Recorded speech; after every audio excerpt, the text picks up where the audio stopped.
Good day mga ka-abangers. Paano pumunta sa Chill Chill Lang Lodge? Ito po ang way ng Kapinpin Street, likod ng URS gate, kulay gray, URS, likod ng URS University Rizal System. Sa harap nito may magandang bahay, puti. Dito po papasok ang Raymond Trading. Ayan po yung gate. Sorry, Chill Chill Lang Lodge. Ayan, pasok tayo sa Chill Chill Lang Lodge. Makikita nyo meron ditong Kapinpin Toda Tricycle Terminal. Ayun po. Ayan, Kapinpin. Ayun, lakad kayo ng konti rito. Meron ditong papasok. Papasok pa lang, trail na, adventure na. Ayan o, Chill Chill Lang. Papasok pa lang, adventure na. Medyo maputik po. Sa tag-ulan po, hindi po allowed dito ang 4 wheels. Mga motor lang pwede po ipasok sa Chill Chill Lang Lodge. Yan, check natin. Papasok, medyo mabato, maputik. Ayun, lakad lang po pa dulo. Lakad tayong pa dulo. Yan guys, medyo maputik tayo. Kaya pwede dito mag camping site, barkada trip, birthday, wedding, meeting. Yan, dito pwede kayo magmuni-muni sa Chill Chill Lang Lodge by RNT. Pinaka-highlight natin dito ay Kubo Staycation. Napakababang presyo.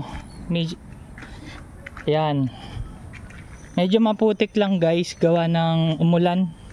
Basta umulan, automatic to maputik. Kaya kapag umulan po, hindi po namin na-allowed yung 4 wheels. Doon sa labas pwede mag-parking. Pero mga motor kaya naman po. So kailangan parang magaling ka magmotor. Babalaho po kayo dito. Ayan po, nakita nyo po ang Chill Chill Lang Lodge. Ayun, ang Chill Chill Lang Lodge, yung may pula.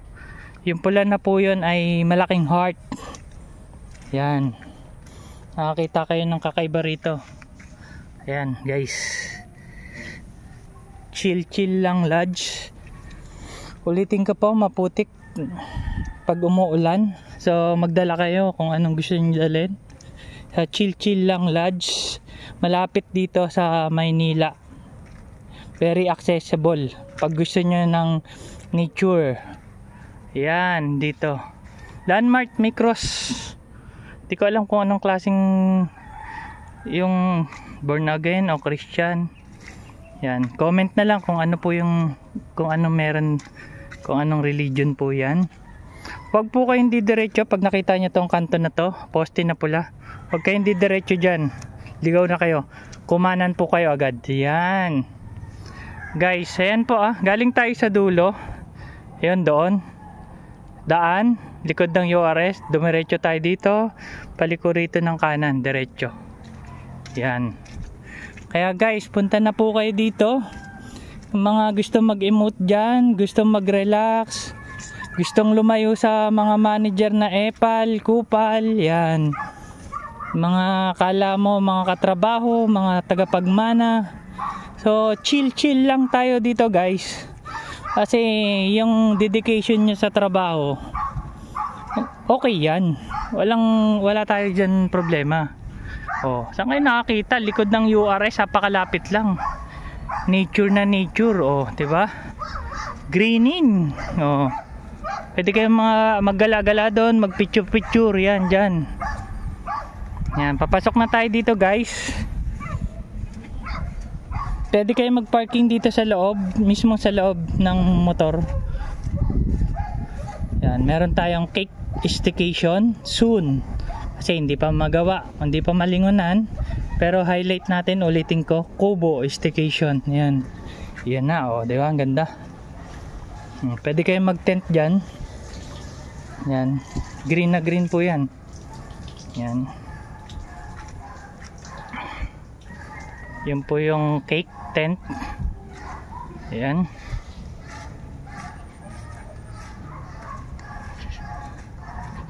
Pasok tayo. Yan. Bawal po manguha ng halaman, mga bulaklak. Ayan, ang chill lang lodge. Kubo Staycation. Wawa naman si Santa Claus, tagal na niya nakalambitin, hindi makababa. Ay, si Nami sa One Piece. Yan, lapitan natin, wag niyo po titignan yung panty. Yung swan natin. Yan, yung egg chair hammock. Ayan, si Nami.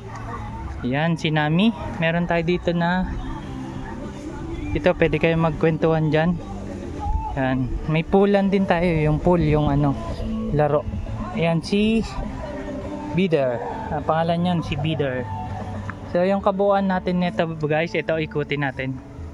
Chill lang. Pwede kayo dito mag-event, birthday, wedding, lahat ng gusto nyo, pwede. Solo flight nyo. Guys, ayan. Ayan yung kubo. Nature na nature. Huminga kayo sa problema nyo, wag yung kimkimin. Kaya sulit na sulit to guys. Pakababa pa naman, naka promo. Yan. Sige guys, green